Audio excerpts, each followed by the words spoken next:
Hi, my name is Sean McClure, and I have the honor of serving on the board of directors for Recovery People here in Central Texas. In celebration of Recovery Month, Recovery People annually recognizes individuals who have made significant contributions towards supporting recovery from substance use and related mental health challenges. Media Award of the Year honors an individual who has made outstanding contributions in print, radio, podcasts, film, video, television, social media, and/or online publications that provide information to the general public about substance use and related mental health challenges. The award recipient must demonstrate leadership in their respective media area by accurately portraying individuals and/or affected family members in recovery from substance use and/or co-occurring mental health challenges, responsibly uses persons and/or affected family members as resources, decrease stigma, increase understanding or awareness, spread hope of recovery, and/or effectively communicate the impact of policy decisions, and demonstrate accomplishments that reflect Recovery People's mission, vision, and values. In recognition of his use of media to elevate his voice to share his lived experience with substance use recovery, Recovery People is excited to announce Patrick Brown and his powerful documentary, Dancing with a Gorilla, as our 2023 Media Award of the Year recipient. A native of Midland, Texas, Patrick comes from a family that is known for their civic heart and generosity. He entered recovery in 1990 and struggled with continuous sobriety until June 12, 2005. He has attended numerous treatment centers, a halfway house, and countless hours of therapy, working on himself and his struggles with addiction and codependency. Patrick continues to be active in his recovery by frequently attending meetings, working steps with a sponsor and sponsees, internal family systems therapy, and giving back to the recovery community. In Dancing with the Gorilla, Patrick shares his story of substance use and his recovery journey. He continues to share his lived experience in inspiring those who are struggling with addiction and those living in recovery. Pat, congratulations on your award. Well, thank you very much, Sean, and I'm very grateful to Recovery People, not only for this recognition, for all the help that they've given us as we've been establishing and growing Thriving United, a recovery community organization here in Midland.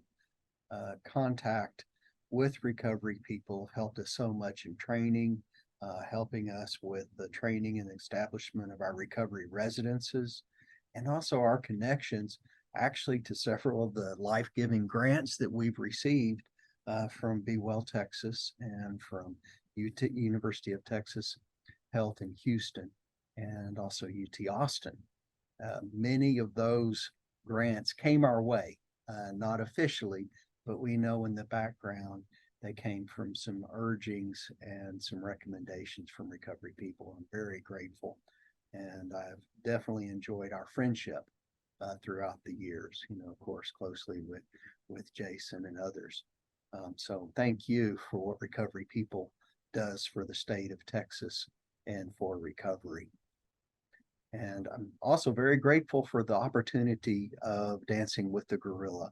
A good friend of ours, Elaine Bedell, is working with Healthy Minds here in Midland to help promote mental health wellness within Midland, sponsored by Midland Memorial Hospital and Rosalind Grover. She's kind of in the background for a lot of helping people. And Elaine saw the opportunity to help demonstrate the opportunities for recovery here in town. And so in collaboration with Basin PBS and John James at Mode Communication, they put together this opportunity to do this documentary, to do this film. And I just have to say, Josh Brown did a brilliant job of pulling things together and making I thought is a very informative and smooth, very professional presentation of the video. And just grateful to be able to be a part of it. I'm also grateful to be able to tell the story of recovery and for what recovery can look like and the struggles that people get to learn through and grow through in this journey. It's one of the best things that's happened to me in my life, which of course at the time I thought was the very worst thing that could have possibly happened to. That's kind of how these things go. Yeah. So thank you, Sean, I appreciate that. And thank you, Recovery People. Yeah. And we really appreciate you really I'm really happy that I'm able to have this opportunity to speak with you today, and really, also very grateful to Recovery People. Put that out there for giving me this opportunity to be able to meet such wonderful people in in recovery. As I think one of the words I used earlier this week was these powerhouses of recovery that I'm getting to meet here. It's while this is certainly a service opportunity for me, it's hard to call it that because I'm getting so much out of it. Um, so it really is a pleasure and an honor to be able to speak with you today, Pat. Thank you. So my first question I had for you, which I actually I feel like you already really answered, just getting down to understanding what the inspiration was behind Dancing with the Gorilla. I understand you were approached about doing this project, but you know, first of all, we were talking a little bit before we hit record, where we were talking about dancing with a gorilla, the actual saying itself. And how does that whole saying go? Just so we can capture it for posterity's sake. Well, let me see if I can recap it from basically my own experiences. If you're somebody like me, and to my degree of alcoholism, and when I've already been to the point where I have been under obsessive and compulsive use of alcohol, even though I've had a period of abstinence, for me to pick up just one drink, it's like starting a dance with the gorilla. And the dance with the gorilla isn't over until the gorilla says it so. And so what that means to me is once I start and the compulsion started, um, I don't know when I get the gift of sobriety again. Um, it usually started off being able to have some recovery, be in the rooms, having the hope, being able to be free of the compulsion and the slavery of having to drink and use for a period of time. And then when I get to a point of being really uncomfortable for some reason, I wasn't even sure why I was uncomfortable, but I was maybe feeling, I couldn't even identify my feelings at that time, to tell you the truth. I just knew I was uncomfortable. And my disease said to me, you know what? How about we've been working really hard? Things are going good. You know where the solution is. Why don't we just take a weekend off? Why don't we just have a few drinks, get that sense of ease and comfort and relax? And then Monday, I can start all over. And by the way, you only have a few months now. So if you're going to start over, better do it now rather than a few years in. So just one more time and you can start over on Monday. Monday came around. I tried to start over and the compulsion had me. And it was like having a head full of winged monkeys that screamed and bit and pulled and just drove me crazy until I had to continue using. I could not quit when I wanted to, which of course is a definition of alcoholism, right? And of addiction is when you can't quit when you want to. And so that went on and on until finally I would give up until I'd hit another bottom, you know. And then at that point, which usually meant a treatment center for me, I had a real hard time separating from substances on my own on the street. Um, and then I would get another opportunity, but I couldn't call when that happened. Until the very last time I knew I was done, I wanted to be done. And then that final last time, I knew it was it. And I was done. I knew I couldn't take just one ever again unless I wanted to unleash the hell of addiction. There's so many of us, myself included, who can relate to that sentiment so wholeheartedly. As I was sharing before we hit record, I had my relapse in the summer of 2022, and it was very much that idea. It's like I know recovery, I know where the rooms are. I got the book. I got two big books on my bookshelf, and I know that I know where the solution is. So why not? I'll be fine. And that led to 6 months of absolute hell before I was able to actually reach that that gift of desperation, hitting my bottom in just about a year ago. Like I was mentioned before, a year ago this weekend. Um, and I'm so grateful that I was able to find that gift of desperation again. And it was a very uh, painful road to get there. But I'm glad that I finally got there. Welcome. Thank you.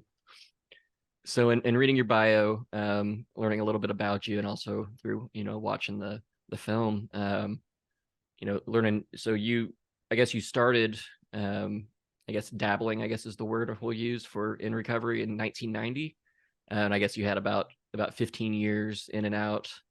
Um, what was different about that last time, in 2005, that when you put it down, what was different about that time? It seems kind of silly, as much head knowledge as I had in previous experience of bottoms is I think it was finally that full surrender to the idea that I really am an alcoholic, that as smart as I think I am, there's no way for me to outsmart it. And the truth is that I cannot successfully drink again. When I do, it will own me. And there's just no other way about that. And I think it's just that full surrender that I am alcoholic and I have absolutely no control over it. I'm glad you were able to find that full surrender, and it's not an easy conclusion to come to. We want to um, control. I mean, as human beings, but also as those of us with addiction and troubles with alcoholism, control is a big deal, a really big deal for us. And I know, speaking from myself personally, it is that sense of control that kept me alive for a long time too. Not feeling safe in certain circumstances, or just in life in general, and that any kind of semblance of control was the only thing I had. And I didn't, we didn't know any other way. And I'm really grateful that you and I are able to find, and so many other people have been able to find, that there is another way, and there is help out there for us. So there are likely going to be a lot of people watching this interview here who are brand new to recovery, or maybe haven't even taken their first steps yet. Maybe they're kind of toying with the idea. Maybe they're starting to ask themselves, maybe there's something wrong here, or maybe I do want to live another way. Maybe there's another way to live this life. Do you have any experience or advice that you could share with those out there who are new to recovery or thinking of taking those first steps? Yes, I really do believe there is. Recovery is such a beautiful journey. But to start with, and our forefathers really had a beautiful idea, is just keep it simple. Just keep it simple. Um, get with some people, work through the steps just as soon as you can. Don't worry about making dissertations. If you have trouble writing, let your sponsor, your sharing partner, whoever help you. Just tell them how you're feeling. Let them put it on paper for you if you need to. But get through the steps just as soon as possible. That's the way they did it to start with. You'll have plenty of room to repeat these steps and to go deeper as you start what we call peeling the onion, and the time presents itself to get to that deeper level of healing. And then just get through and erase that block of fear that exists about, oh gosh, I can't get through it, or oh, I'll never make an inventory. I'd never be able to tell anybody, my deepest, darkest secrets, or gosh, I'd never be able to make amends. Take it just as you can with the help of somebody else and get it done as soon as possible. You can make it through and you will start getting relief. And the beautiful news is what I've come to find out, there's the God of my understanding that is ready and willing to meet me right where I'm at, and then help me walk through it as I am ready for it. There's not too big of a hoop that I have to jump through, that it can be done and I can start getting relief. The biggest relief, of course, is letting go of some of the baggage that I was carrying around. Any kind of resentments, any kind of huge fears, um, and to start realizing there is a God that loves me and that I am already lovable, I am forgiven, and I can forgive. And that life will present itself. It is fun and it's livable, and there's plenty of more room to grow. And it's exciting and it's fun. And I can actually find the comfort that I've always felt was fleeting. You mentioned about the need to control. So many of us, well, we start off living in basic survival instincts, right? I think it comes with our DNA. Just our bodies will want to try to survive. Our brains, our basic reptilian brain is built just from its own DNA to survive. So we learn survival techniques.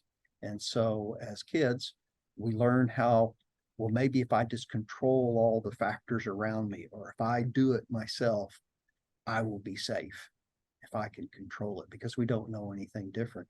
And it works, for a while we survive.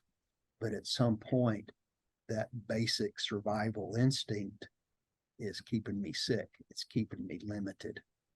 And then as I start getting things that happen to me, my natural thing is to try to bury them down and to not feel and to keep them hidden and locked away.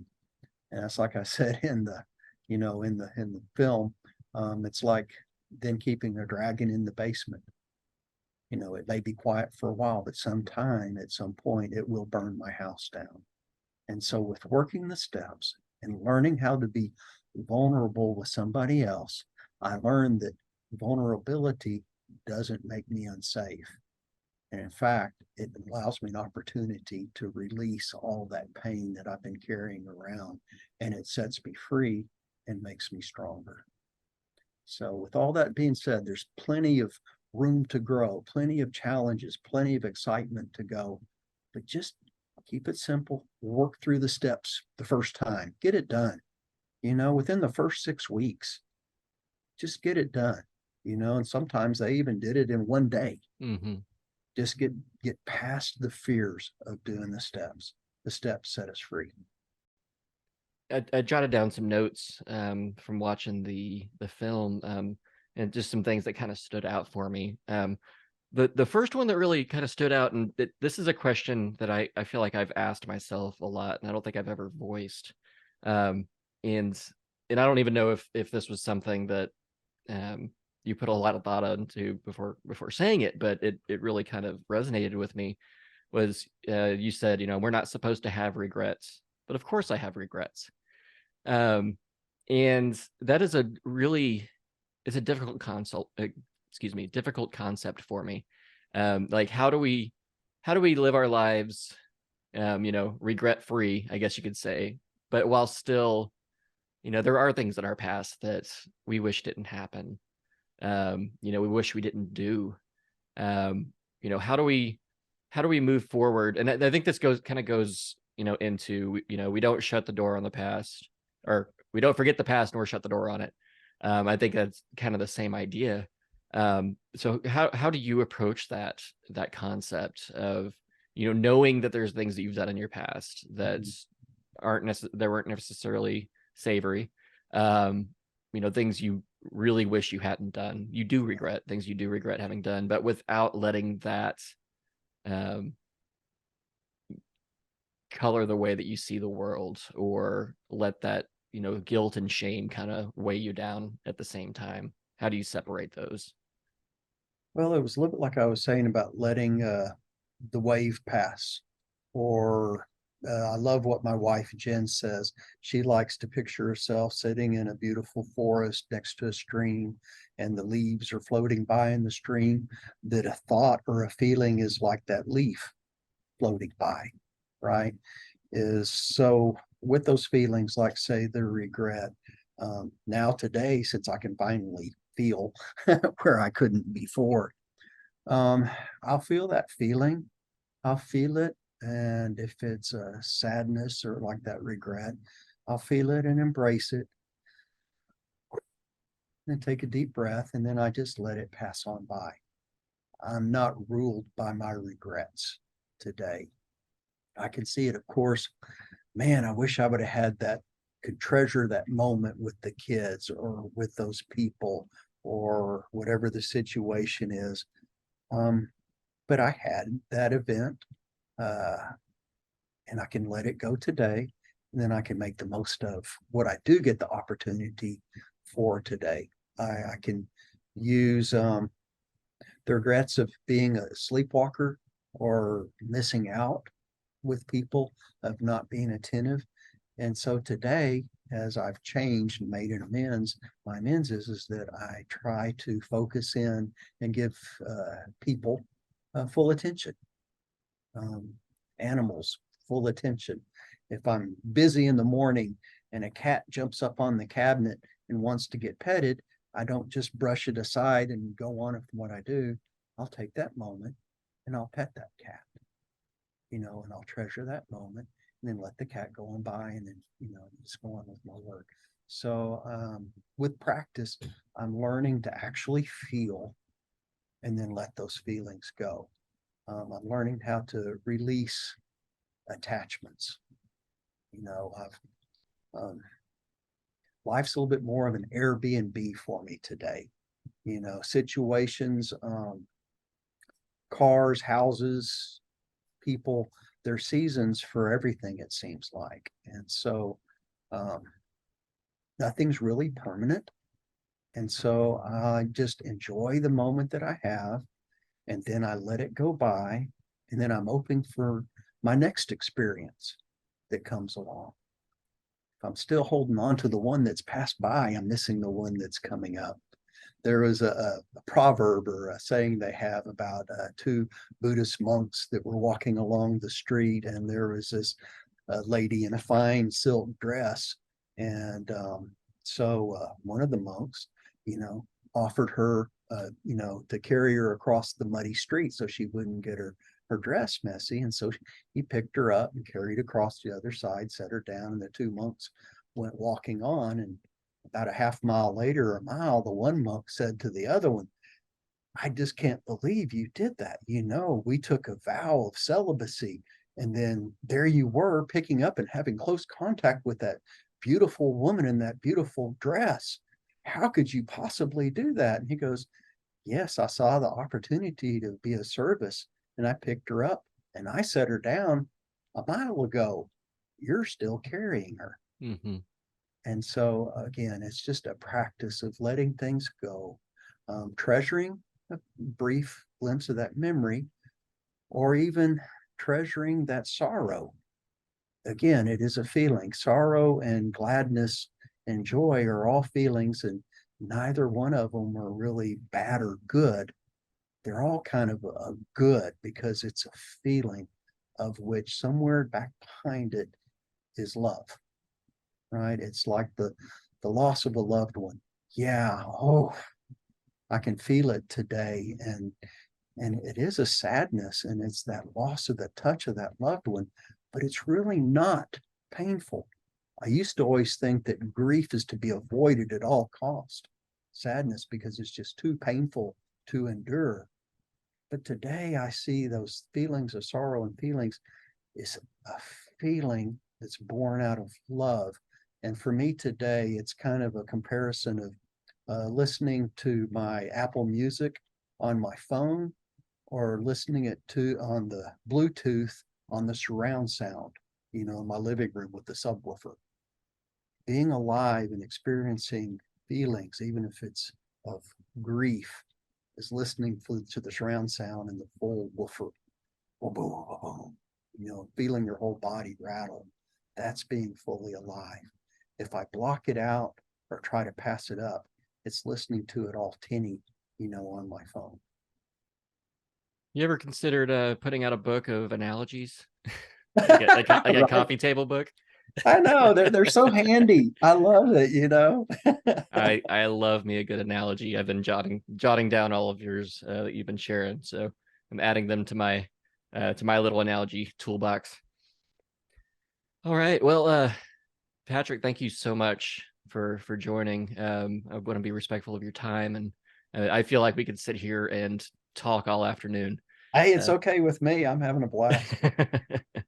um, but I don't have many more questions for you that I've got written down. But is there anything in general that you would like to share today, just with anybody who's watching, anybody who's new to recovery, old to recovery, not in recovery, um, just any parting words of wisdom you'd like to impart on us?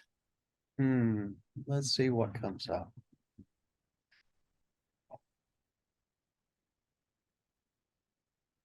Yeah, just always know that we are not alone, that there is a God out there that loves us, that sees us under any circumstances, um, regardless of what our thoughts are, what angers, what resentments we have, our own feeling of hopelessness. That does not cloud up the fact that we are seen and we are loved. And odds are there are some people out there that are thinking about you and are there wanting to be of help. It's just, I was reminded of this during the film. Um, of course, I knew my part of it on that night when I was giving up hope. And I didn't think there was anything that could be done. I was just hurting people and disappointed in me, and I disappointed everybody else. And I thought it was a good time to take my life. And when I got to the point where it's about that time, and I had epiphany that just what if I did, and I got stuck in the same feelings that I was feeling right then, and I decided not to go through with it. And it was a short time later that my mom called and asked me if I wanted help, that there was a treatment center that I could go to get help. And I never even realized that that was even an option or thought about that. And I came to find out later that that night, my sister had feelings that I was in trouble. And she was really concerned, and she contacted my mom to discuss getting, help for me. And then that next morning at 7, which was probably shortly after I had my epiphany, my mom called. See, I didn't even know or realize all that was going on behind the scenes. So, no, there is hope. There's always hope. Our thoughts of hopelessness are just our own delusion, our own pain working on itself. We aren't bad for having that delusion, but do realize it is a delusion, and do not give up hope. There's always hope. It's just 1 second at a time, 1 minute at a time. Don't give up hope. And the sun will come out. It will rain again, and life will go on, and there will be joy despite all the hardships that we're temporarily going through. So don't give hope. Don't give up hope. And reach out, join with somebody, and you too will find joy in your life. So come and join us, right? Welcome home.